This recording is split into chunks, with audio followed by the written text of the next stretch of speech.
3 pusat pemindahan sementara dibuka. Langsung bersama Rita Aloysius Malik di Kota Kinabalu. Silakan Rita. Ya, dia.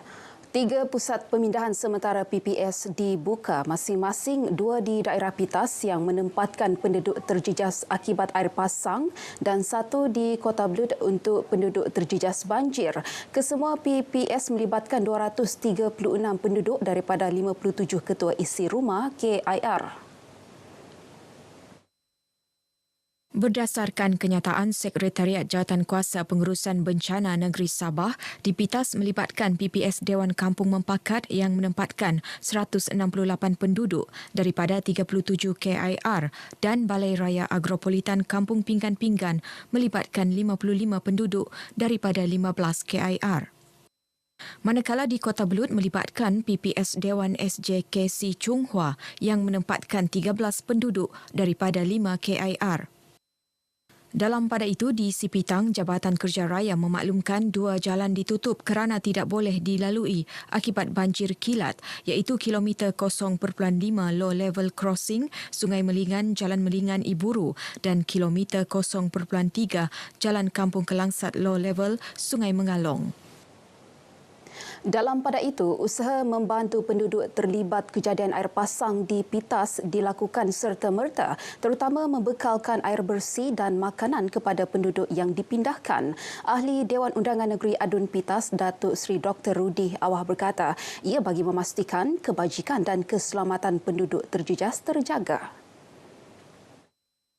Kita cuba cari jalan bagaimana cara untuk memberi bantuan kepada mereka dari segi air mineral water dan makanan segera kepada mereka.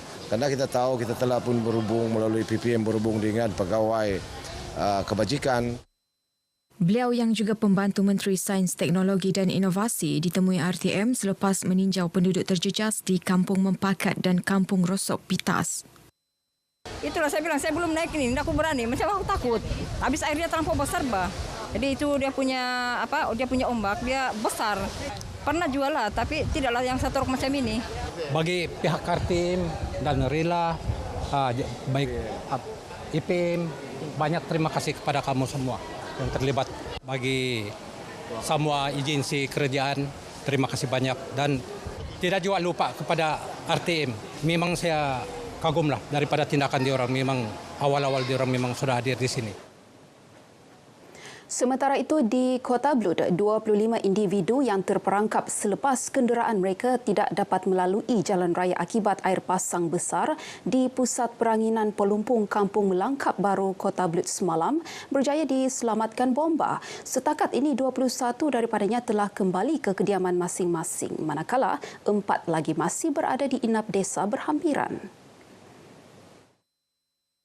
Ketua Balai Bomba dan Penyelamat Daerah Kota Belud, Muhammad Syazwan Latun berkata pihaknya menerima panggilan kecemasan pada 6.28 petang dan 12 anggota yang menaiki 3 kenderaan pacuan 4 roda dan 1 kenderaan EMRS digerakkan ke lokasi kejadian. Memang berisiko sangat tinggi untuk kita akses ke tempat mangsa yang terperangkap tersebut.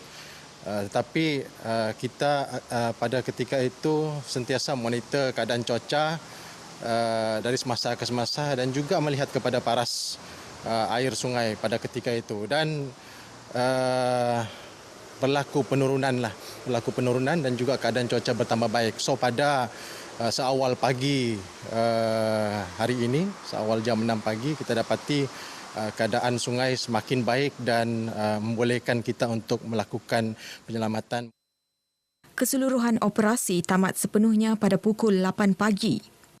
Suasana kemarin tu banjir datang sekitar jam 5 petang. Belum lagi berapa besar lah. Jadi kami ingat biasa-biasa saja.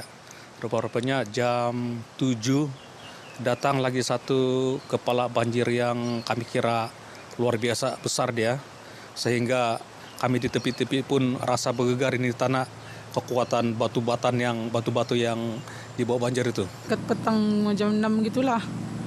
Time itu hujan lebat kan. Jadi time itu kami tengah makan-makan. Lepas itu air mulai pasang lah. Lepas itu kami pikir macam tidak apa-apa, sebab kami ada tanya juga lah, okey kah tempat ni begini? Diorang cakap biasa juga, selalunya kalau ada apa-apa diorang akan kasih tahu juga.